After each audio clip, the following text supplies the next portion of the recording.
That's dope.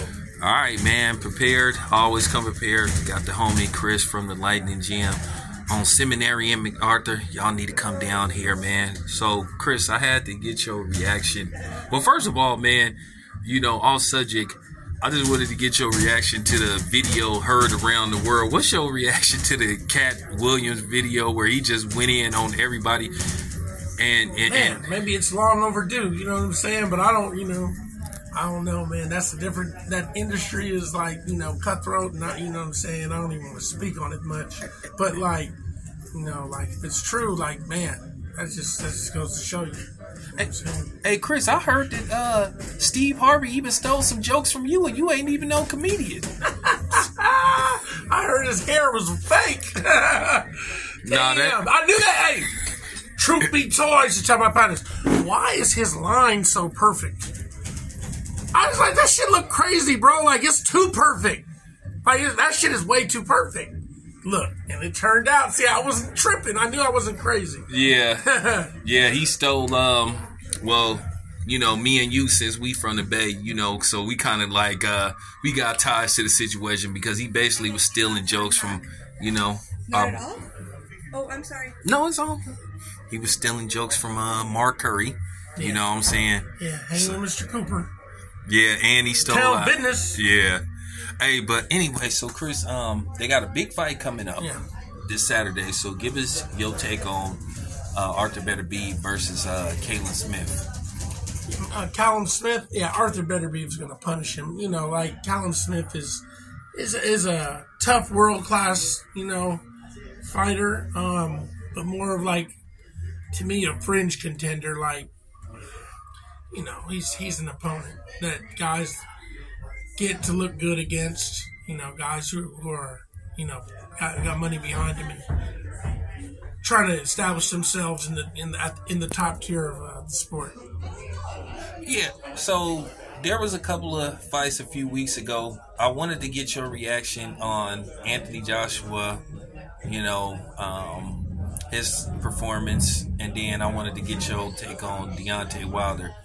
So I'm going to be completely honest with you. I was a step ahead of both of them. I didn't even watch those fights because I knew that it's just pointless at this stage, to watch those type of fights. Both of those guys are, they would be great opponents for up-and-coming fighters to see if, they can pass the test against a former, world-class fighter. But as far as, like, them having a stranglehold on the top of the heavyweight division, that time's came and gone.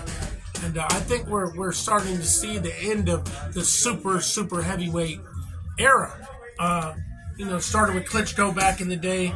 These big, huge, kind of boring fighters that use their size. And it seems to me like guys like Usyk are more cut from the cloth of the Larry Holmes era, the smaller, more skilled heavyweight that can move, that have great feet, great skill set, and deep toolboxes. So that to me is a breath of fresh air because I'm tired of watching these big, cumbersome heavyweights that really can't move. They just kind of sit there and throw big pillow punches. So you're not interested in Wilder and Joshua at this point. So basically, not at all. It's always like everything runs its course.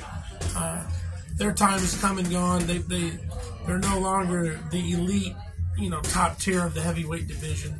Someone needs to go ahead and get Tyson Fury out of there and put him out of his misery because he's done too.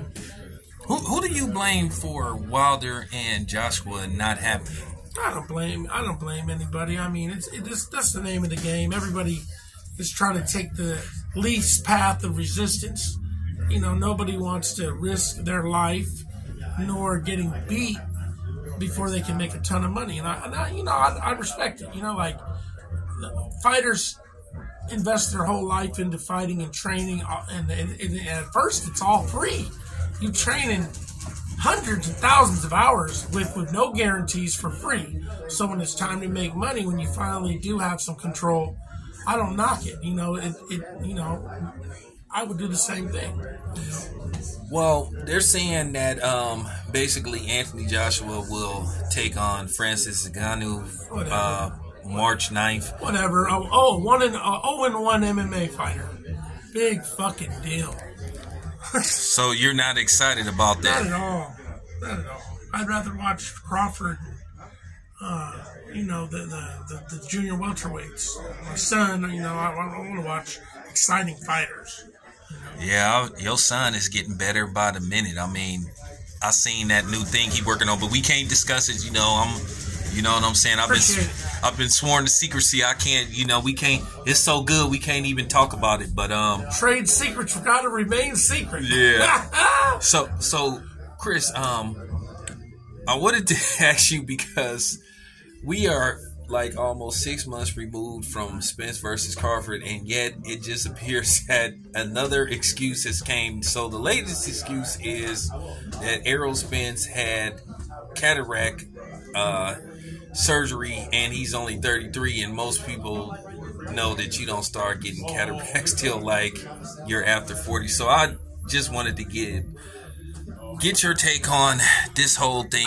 Honestly, I haven't seen any video of him saying it. I heard it was old footage.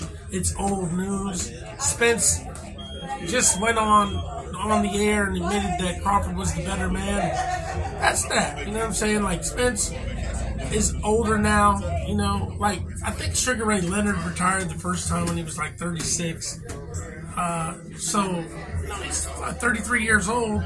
It's that time, and the wear and tear has taken its toll. And he was a great champion, and I wish him the best. Do you think he's done? I don't know.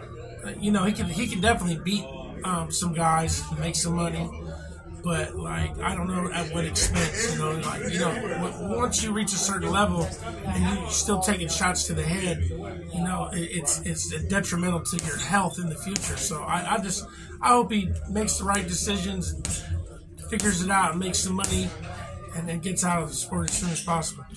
Yeah, also, Teofimo Lopez announced that he was interested in a fight with Terrence Crawford. How likely do you see a fight like that happening or even being made? Do it make any financial sense?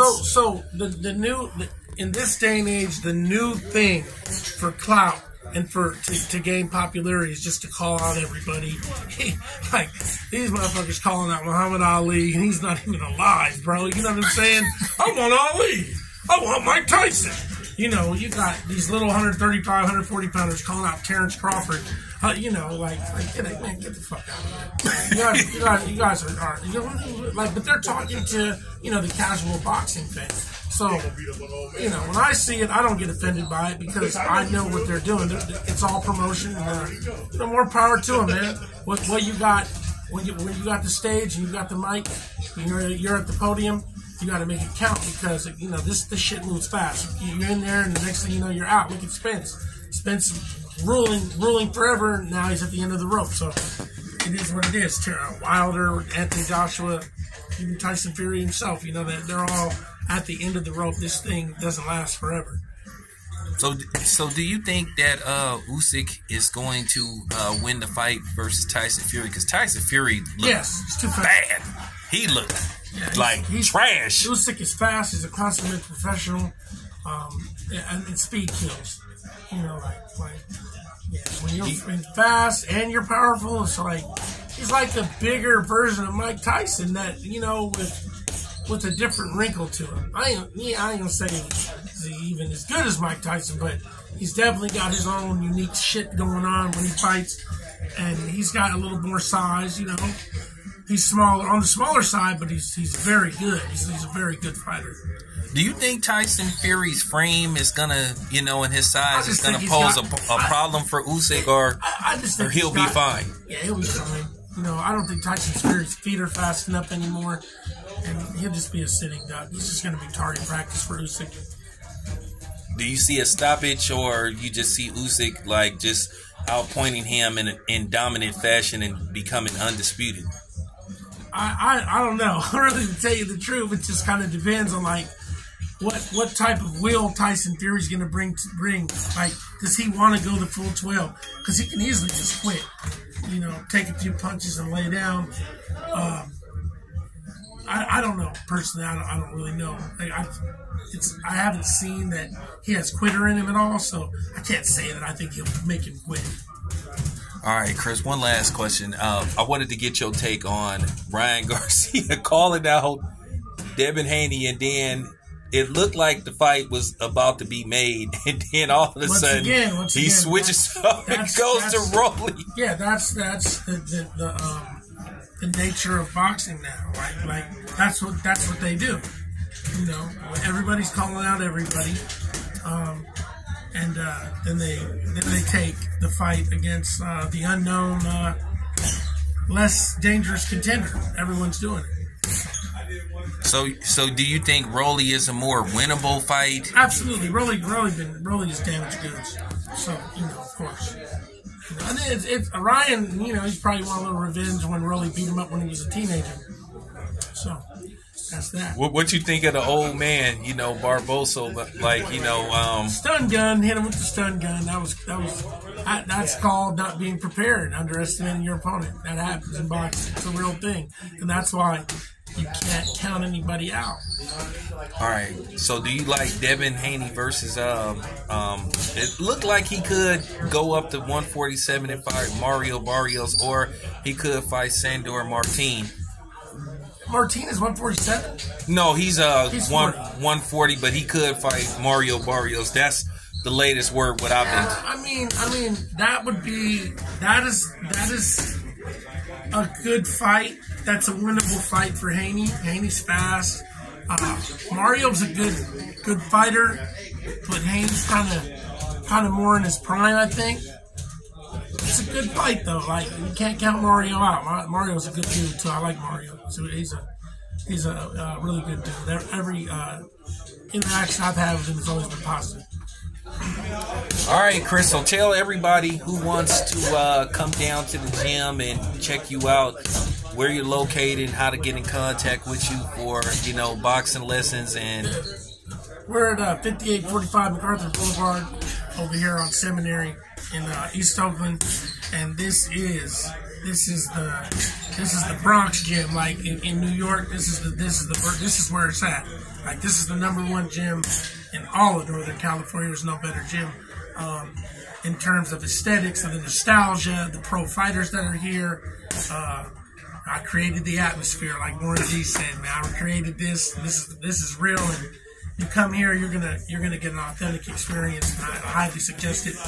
We have all different types of price points for everybody, so everybody can enjoy it. All right, so there you have it, Kris Lopez, and we'll be seeing David soon, right? The Young Destroyer, Dynamite, David Lopez, my son. Yeah, we got a big year coming up with our promoter Lou DeBella and co-promotion with Overtime. As you know, the company that's fueled by Jeff Bezos, Drake, Carmelo Anthony, and Shaq. It's big. They're more into basketball, but they're doing boxing, and we're looking to get a lot of exposure this year. And yeah, it's going to be great. All right. All right. Thanks, Kris. Yeah.